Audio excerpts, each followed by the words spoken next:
Entonces, la lectura para hoy día, esta semana, es esta: Crisis y decadencia, el virreinato del Perú en el siglo XVII, de Kenneth Andren.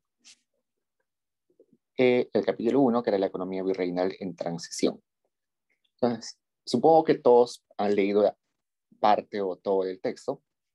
Entonces, quiero complementar algunas cosas que quizás no se dicen o que son antes de este periodo o después del periodo, para que se pueda entender mejor.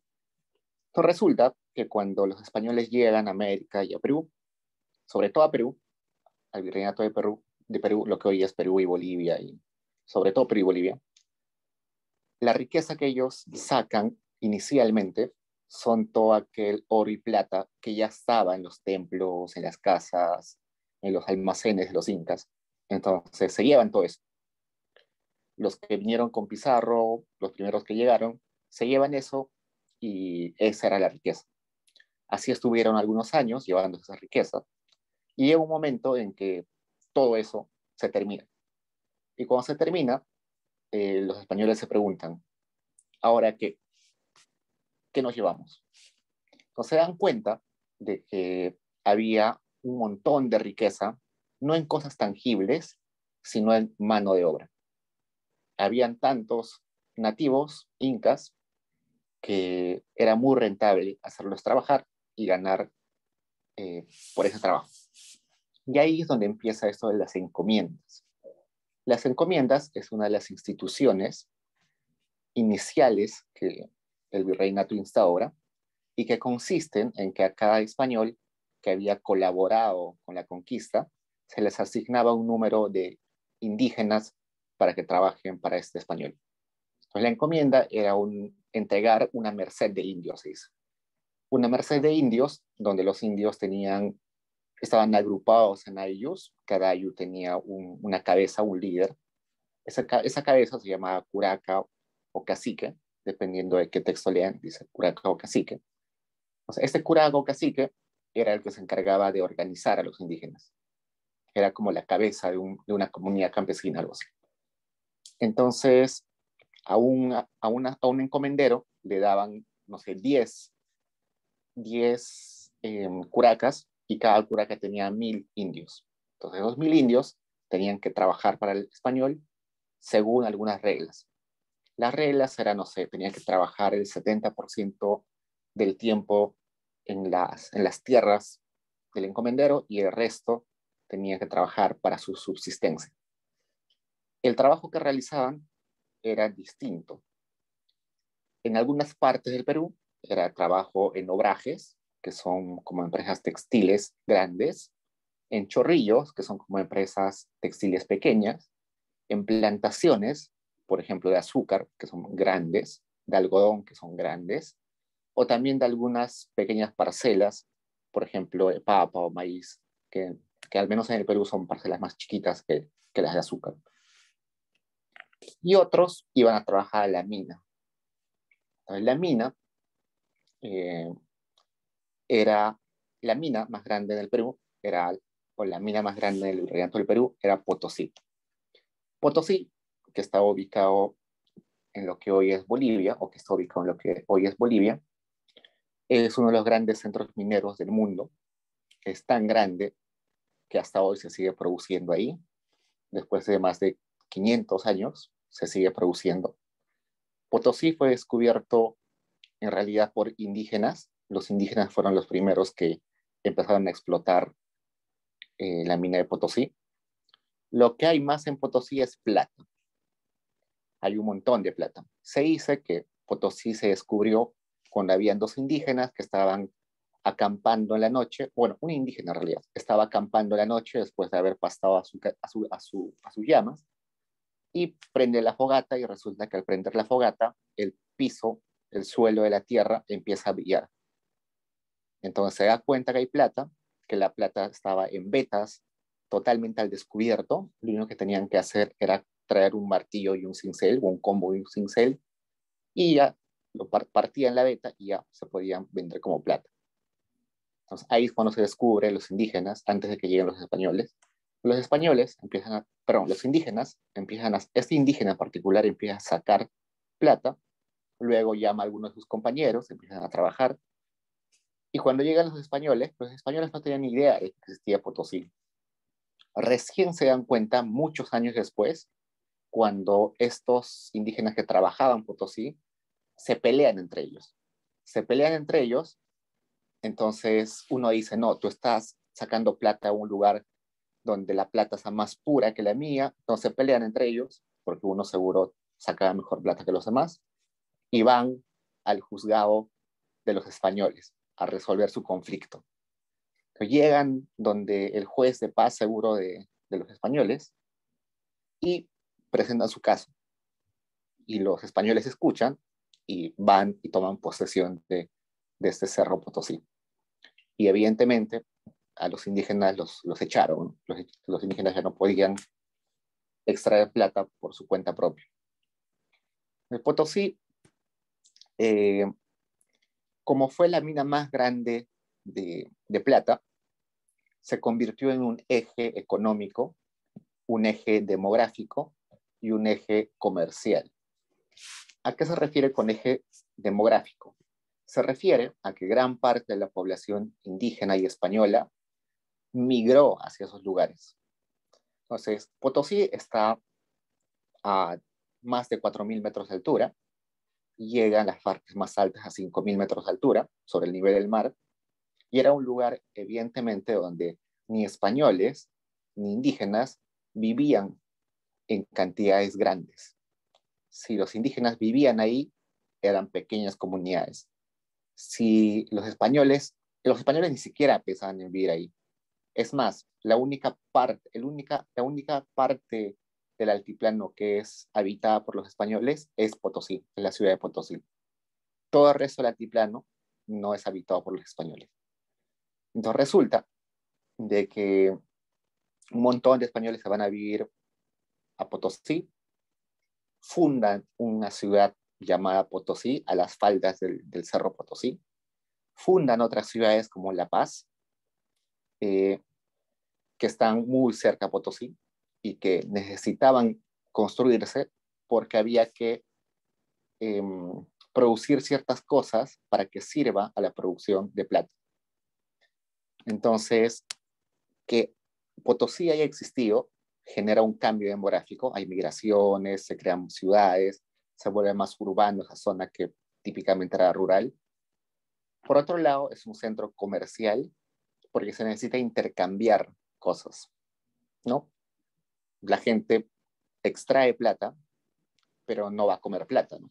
No va a vestir plata, necesita cambiar esa plata por otros bienes, por eso el comercio. Entonces se genera un círculo, un dinamismo donde llegan textiles, llega coca, llega vino, llega muebles, llega de todo. Sobre todo el gran comercio en esa zona es comercio de coca y de vino. Coca porque era muy demandado por los que trabajaban en Potosí, por los indígenas que trabajan en Potosí. Ustedes saben que la coca tiene propiedades eh, estimulantes, sobre todo físicas, te permite trabajar bastante tiempo sin cansarte. Y vino, que es el otro producto que era bastante comercializado, que era más demandado por los españoles. Los indígenas en ese momento, al menos al inicio, no tomaban vino en realidad. Esos dos productos son los que más se comercian, se transan. La coca venía usualmente de la ceja de selva, sobre todo de Paucartambo, que es en Cusco, y el vino venía de varios lugares. Venía de Mollendo, de Arequipa, desde Nazca también venían varios tipos de vino. Y también cerca a Potosí, en Arica, por ejemplo, que está más cerca que Ica o que Mollendo, que otros lugares, también se empieza a producir vino. Entonces, todo esto genera un dinamismo bastante interesante, también por demanda para bienes que se utilizan en la producción de plata. Por ejemplo, una vez que la plata que se extraía de Potosí empieza a ser más sucia, se necesita utilizar más mercurio. Les dije al inicio de que les dije al inicio de que los indígenas sacaban la plata simplemente con combo y cincel, ¿no? Pero eso es porque la beta de la plata estaba saliendo, estaba a flor de piel en el cerro. Sin embargo, mientras vas desgastando eso, la mina empieza, perdón, la plata empieza a salir mezclada con la tierra. No sé si alguno ha visto cómo es la producción de oro y de plata hoy en día, pero básicamente lo que se hace hoy en día es se extraen toneladas y toneladas y toneladas de tierra y con ciertos químicos se lava esa tierra y se deja a un lado el zinc, a un lado la plata, a un lado el oro y así diferentes minerales. Algo similar pasaba en ese momento. Mientras más mientras más dentro te metías al socavón de la mina, no tan pura era tu plata. Entonces estaba mezclado la plata con tierra, con otros minerales. Entonces eso acrecenta la demanda de mercurio, que se le llama azogue en el virreinato. Y el azogue se producía en Huancavelica. Hay una mina de azogue muy grande en Huancavelica, hay unas cuantas minas en realidad en Huancavelica. Entonces el comercio para adquirir este, este mercurio también se hace bastante grande. El puerto del Cay, perdón, la, el mercurio de Huancavelica iba hasta el puerto de Callao, del puerto de Callao iba en barco hasta Arica, hasta el puerto de Arica, y del puerto de Arica entraba vía terrestre hasta la mina de Potosí.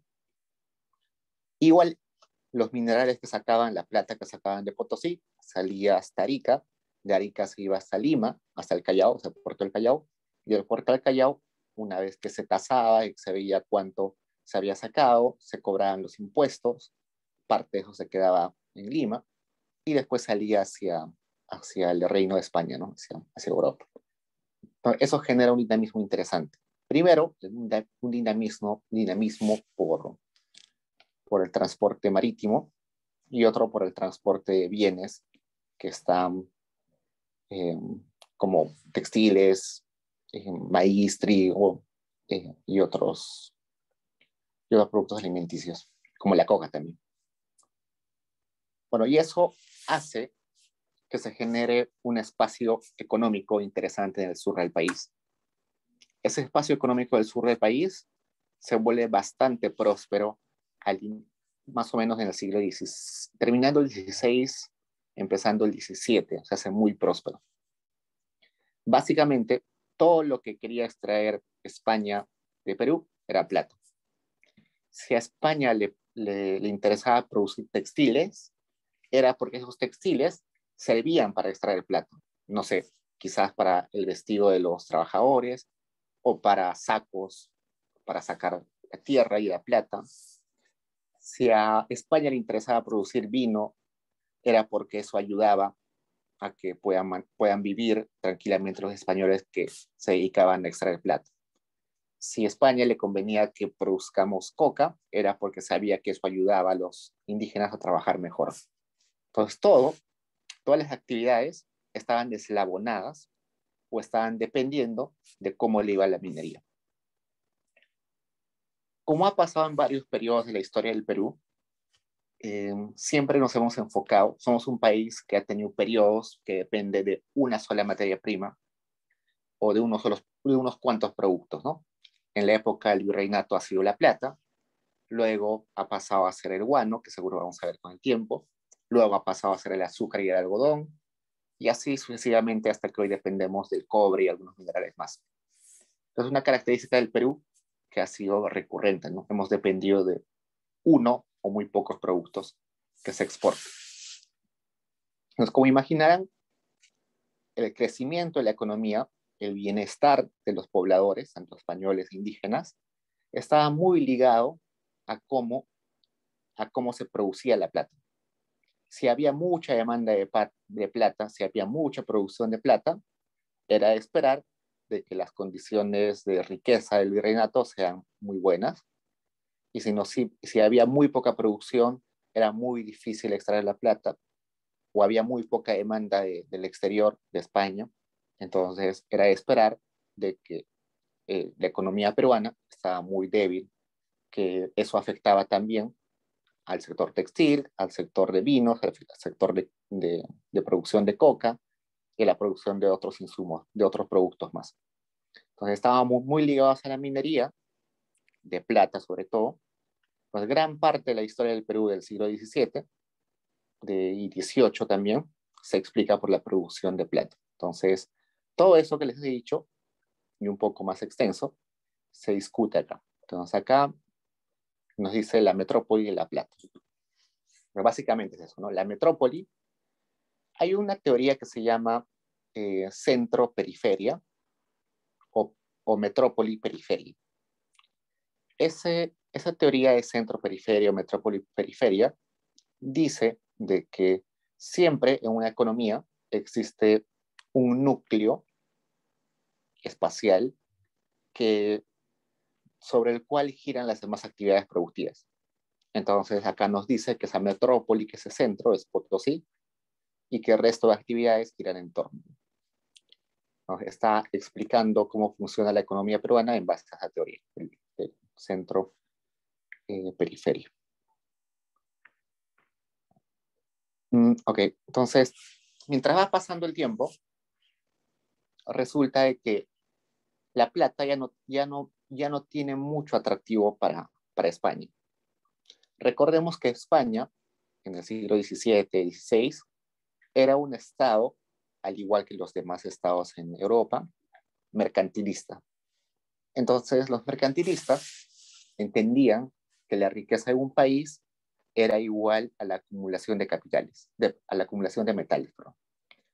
Mientras más oro y plata tenían los países acumulados en su territorio, eran más ricos. Esto, que suena quizás un poquito ya desfasado, muy desfasado en realidad, con el tiempo empieza a generar un poco de problemas en la economía.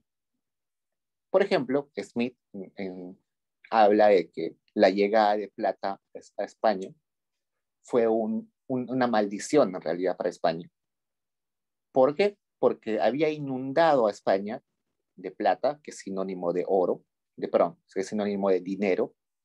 O sea, al igual que hoy sabemos que si en un país hay mucho dinero y ese dinero no refleja mayor producción, no refleja mayor capacidad adquisitiva, que genera inflación. Inflación es sinónimo de tener una subida de precios que no se explica por otras variables de la economía y por tanto hay menos bienestar. Lo mismo, en España llegó tanta plata, pero no había que comprar con esa plata. Y como no había que comprar con esa plata, la plata se hizo menos valorada. Y ya nadie quería más plata, ¿no? Lo que quería era que se produzca alimentos, que se produzca bienes que traigan mayor satisfacción. Y la plata no, como no había producción, no había que comprar, no generaba bienestar. Entonces, la mentalidad de Europa en general cambia. Se dan cuenta de que, si bien es cierto, las personas tienen en su casa un montón de riqueza en metales preciosos, que el Estado tiene un montón de metales preciosos en sus bóvedas, pero eso no se refleja en las calles, no se refleja en que haya menos hambrunas, menos gente con enfermedades, no. Al contrario, hay un montón de metales acumulados, pero la gente sigue muriendo de hambre, no hay alimentos, hay escasez, se generan enfermedades. Entonces, cambia el paradigma de cómo entender riqueza. Entonces, riqueza ya no se empieza a entender como, ya no se entiende como acumulación de metales, sino se empieza a entender como, eh, como aumentar la capacidad productiva en la agricultura. Entonces, ahora cambia esta idea y se entiende que el único factor productivo que puede generar valor es la tierra. Otras actividades como el comercio, eh, la banca, prestar dinero, producir bienes, la industria, la manufactura, Todos los demás, que no es agricultura, son actividades que transfieren dinero, que transfieren valor, pero no generan valor. La única actividad para los fisiócratas que genera valor es la agricultura. ¿Por qué? Porque la agricultura te genera bienes tangibles, ¿no? Te genera maíz, te genera trigo. La industria, por ejemplo, de hacer panes, lo único que hace es transforma el trigo en un producto final, pero no genera valor. Bueno, hoy sabemos que no necesariamente es así, ¿no? Pero esa es la forma de entender de los fisiócratas en ese momento. Entonces cambia la idea de que es riqueza y los estados ya no están demandando tanta plata, tanto oro. Por otro lado, también se hace más difícil producir plata y producir oro. Sobre todo en Potosí se hace mucho más difícil porque el costo del azogue del mercurio se hace más alto, porque los indígenas habían muerto en cantidades muy grandes, entonces ya no había mano de obra. Si había mano de obra, ya no era mano de obra que era gratis para los españoles, sino era mano de obra asalariada. Es decir, había gente libre, ya no indígenas que estaban en su encomienda, sino libres, que te pedían un salario y ya no estaban dispuestos a morir en la producción de plata. Entonces, se hace la mano de obra escasa, se hace cada vez más caro el acceso a azogue. La plata que se saca de Potosí viene más sucia cada vez, entonces se hace mucho más caro producir plata. Por otro lado, en España, en Europa en general, ya no es tan apreciada la plata como antes. Entonces genera una serie de cambios, tanto en el virreinato como en Europa, que terminan como desplazando esta actividad minera. Y la actividad minera, al ser desplazada, empieza a desplazar, también empieza a ir en desmedro de otras actividades.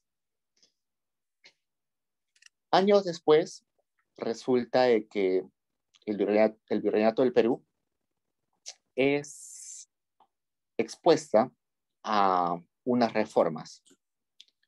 Cuando en España cambian de rey, que ahora es la familia, bueno, cambian de familia eh, de los reyes. Eso se le llama las reformas borbónicas. Los borbones entran a España, pero entran a gobernar España, y los borbones hacen una serie de reformas. Dentro de las reformas está el hecho de que dividen el virreinato del Perú.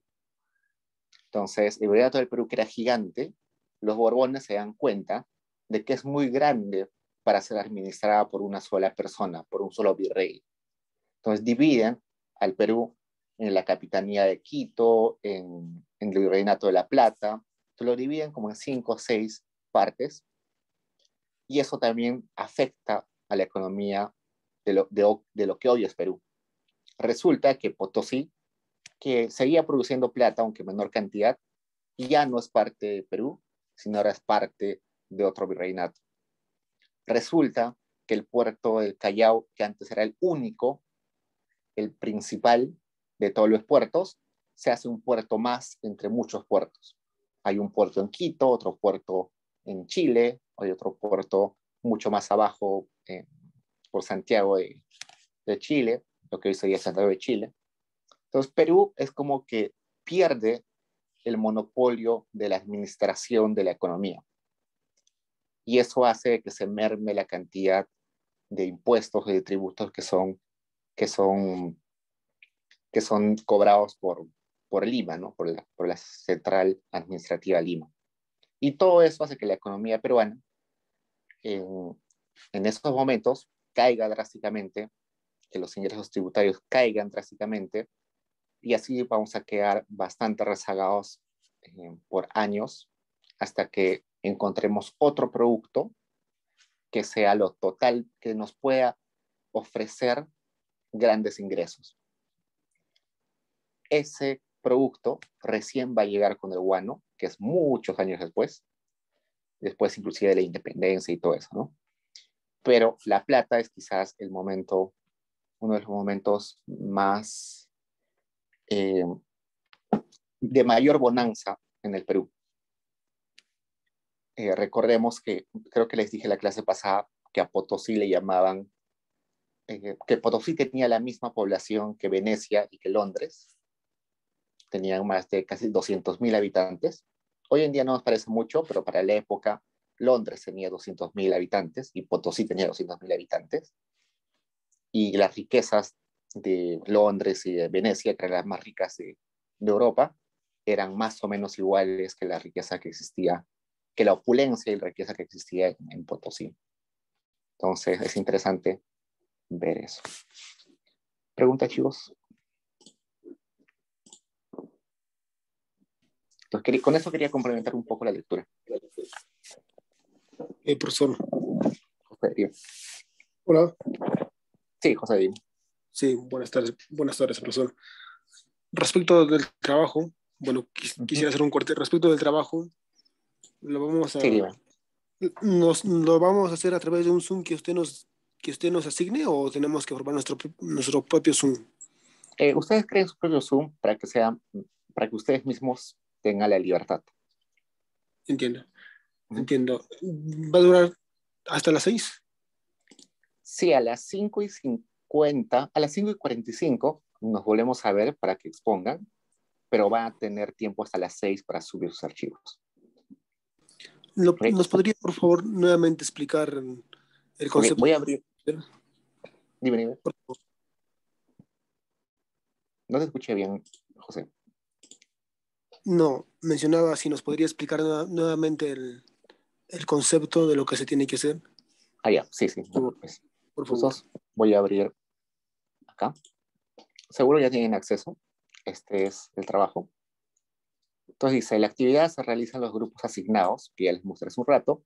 No se permiten cambios de grupo, salvo que sea una excepción grave. No sé, mis compañeros todos están con COVID o no sé, pero aún así tienen que avisarme para tomarlo en cuenta. Las preguntas pueden presentar las respuestas en el formato que quieran, pero yo les recomiendo que sean en 2 archivos, un Excel con los datos gráficos y por otro lado un point con máximo 4 slides. Pueden ser menos, si así lo consideran. Solo un miembro del grupo debe subir la actividad PyDay. Entonces, esos archivos, el Excel y el PowerPoint, los suben acá, pero solamente uno por grupo. Y en el archivo me ponen, hemos trabajado tales alumnos y somos de tal grupo, de tal comisión. Nosotros somos comisión A. El tiempo asignado va a ser 45 minutos hasta 5:45. A las 5:45 regresamos a este Zoom que estamos ahorita y uno por grupo expone, ¿no? Brevemente, en 5 minutos, 4 minutos, rápidamente, para que alcance el tiempo para todos. Y la pregunta es la siguiente.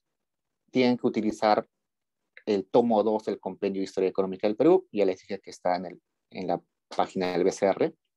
Descargan el tomo 2. Hacia el final del tomo 2 están los anexos estadísticos respectivos. En esos anexos estadísticos hay un montón de información, pero solamente quiero información de una cosa, de la producción de plata en el Virreinato del Perú. Entonces, seguro que hay 50 tablas en ese anexo, seguro una no más van a utilizar. Ustedes escojan, por ahí debe haber una que es de producción de plata, agarran los datos, les he enseñado más o menos cómo copiarlo a Excel, y en Excel hacer un gráfico, ¿no? De cómo ha evolucionado, un gráfico de series de tiempo. Entonces, eso es la primera parte, solamente buscar la tabla correspondiente, la tabla necesaria y graficar la evolución en el tiempo en todos los años que les dé, utilizando todos los años que les dé ese tomo. Seguro no van a tener todos los años, pero los que encuentren en ese tomo. Y una vez que grafiquen eso, más o menos me explican cuándo empiezan auges en la producción, cuándo la producción se resiente, cuándo no hay producción de plata, y me dicen, en esta época, en estos años, ha habido un montón de producción por tales razones. En tales años la producción cayó por tales razones. ¿De dónde sacan eso? En la lectura hay algunas explicaciones de por qué hay buenos momentos de producción y cuáles son malos momentos de producción, pero también pueden buscar en internet información adicional, todo lo que ustedes van a encontrar. Entonces, básicamente son esas dos cosas. Uno, buscar los datos y graficarlos, y dos, explicar por qué hay aumentos de producción, hay bajas de producción, y eso. ¿Preguntas, chicos?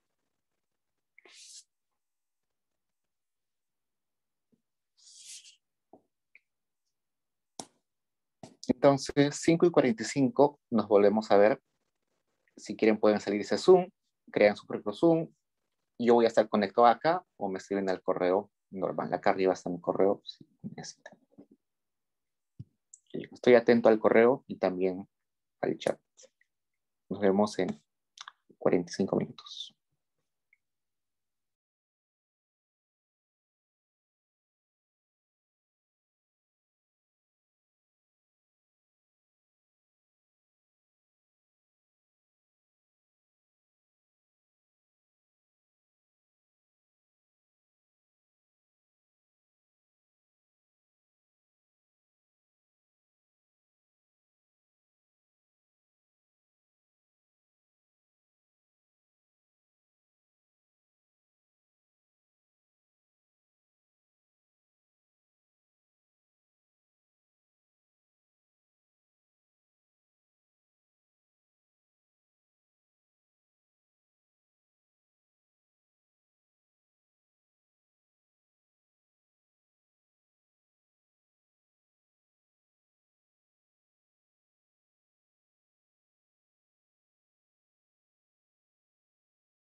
¿Qué tal, chicos? Ok, veo que ya se están volviendo a juntar. ¿Algún grupo voluntario quiera exponer primero?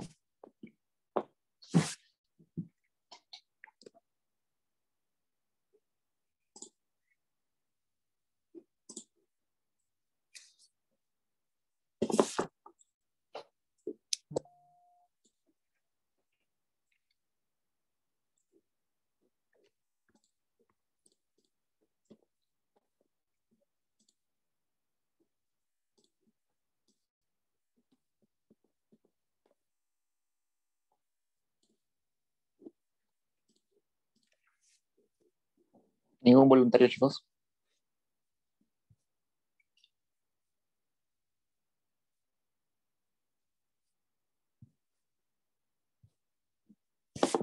Ok, entonces vamos a hacer sorteo.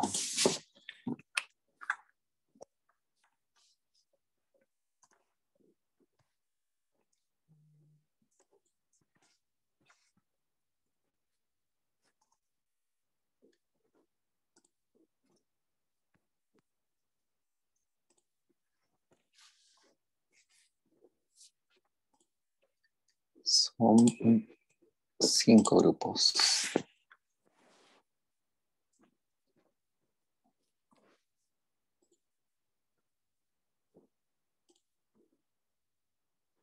Ok, veamos. Entonces el número 4.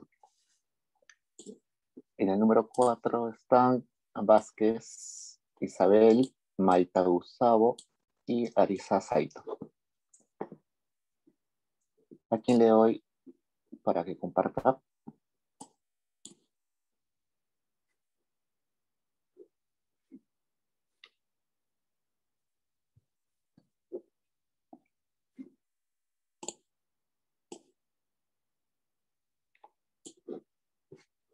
Chicos, grupo 4. Tenemos que correr porque ya se acaba. Ya, profesor, yo. A mí, Arisa. Saito, ok. Que pongo como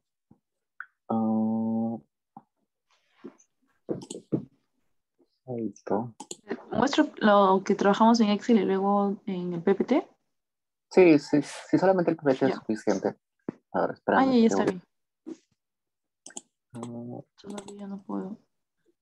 espérame un rato. Saito.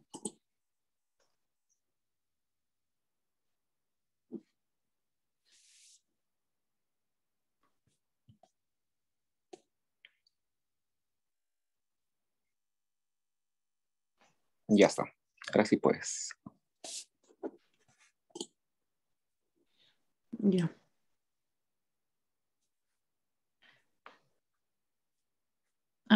¿Puede ver, profesor? Sí. Ya. Mídete en 4 o 5 minutos.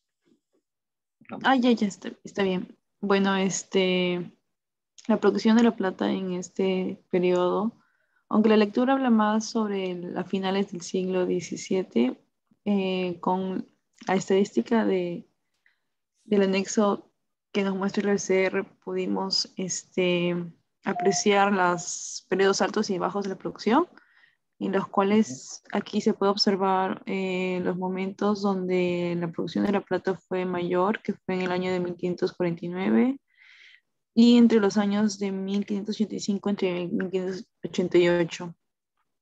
Entonces, para el año de 1549, recién se está descubriendo la mina de Potosí. Recordemos que, como dijo el profesor antes, no, los españoles todavía no conocían ese potencial minero, entonces todavía no podían eh, explotarlo, pero ya a partir de estos años ya se empieza a encontrar la importancia de la mina, ¿no?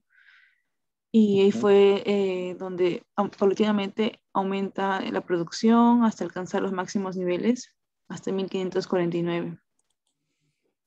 Y bueno, y esto se logra principalmente en los yacimientos de Castro Virreina, en el Perú Central y la Berenguela, cerca de Cochabamba.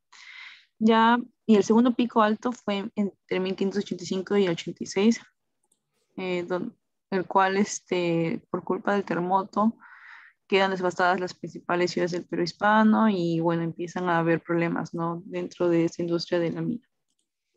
¿no? Luego, en el periodo de la baja producción, como se dijo antes, los primeros que se pueden apreciar aquí, que durante estos periodos todavía no se encontraba este potencial de Potosí y de otras minas, entonces no había producción. Y ¿No? pero para el año de 1600 y ya los años, 5 años siguientes, hubo factores que perjudicó esta producción de la plata. Hay algunos, entre ellos está la caída de los problemas estructurales de la industria, ya que había problemas entre el virreinato y la sede ya en España. También están las inundaciones de los socavones, producto del terremoto de 1586, el aumento del precio del mercurio, que eso fue lo que perjudicó altamente, y la caída del mineral mismo. Y bueno, eso es todo. Gracias. Gracias. A ver, pasamos a otro grupo. Está bien. Vamos a otro grupo. ¿Algún grupo voluntario? O si no, hago un sorteo. A ver, entonces sorteamos.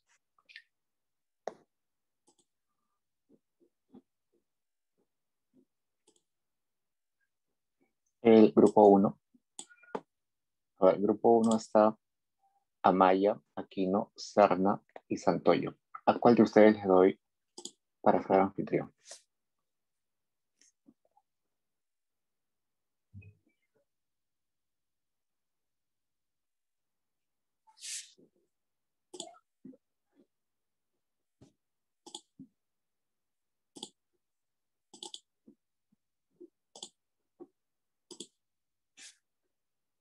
A ver, repito. Amaya, Aquino, Serna y Santoyo.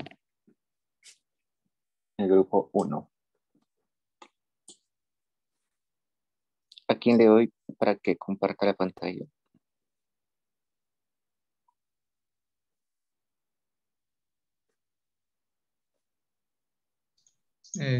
Yo, profesor. Ya, te doy anfitrión. Ya, ahora sí puedes compartir. Ya.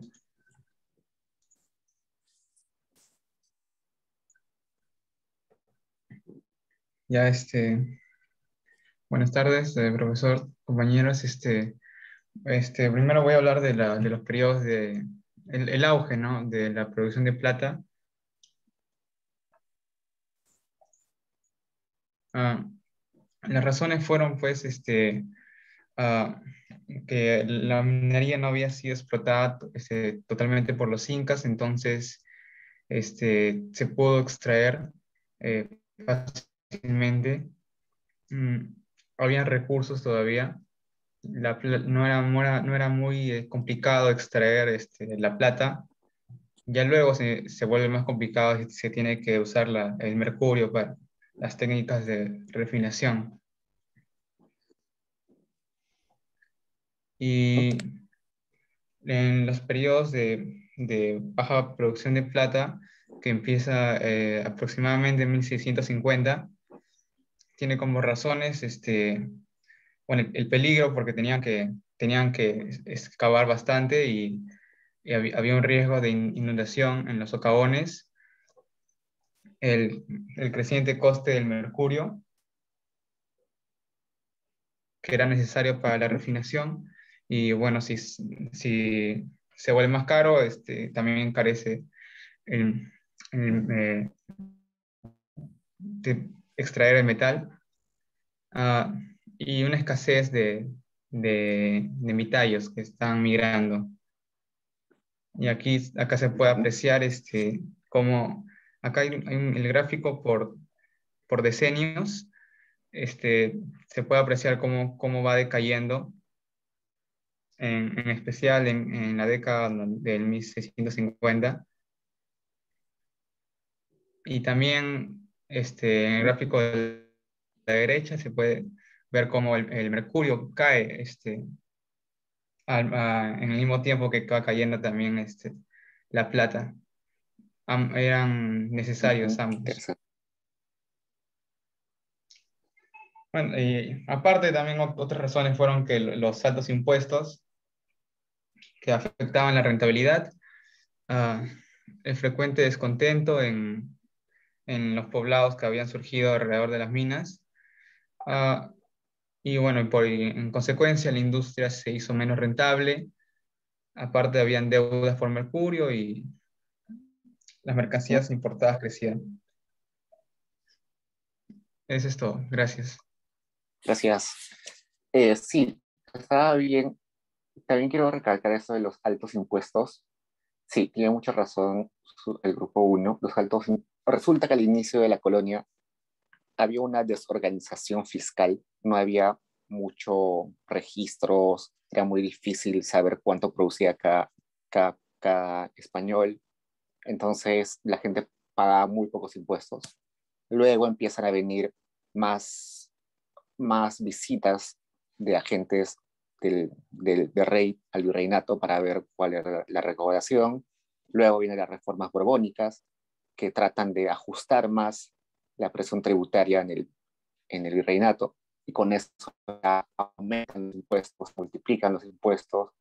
Antes había muy pocos impuestos y para 1750 más o menos los impuestos vuelan. Hay aranceles, alcabalas, sisas, diezmo del oro, la sisa ya lo dije, y un montón de impuestos. Vamos a verlo seguro en la siguiente clase.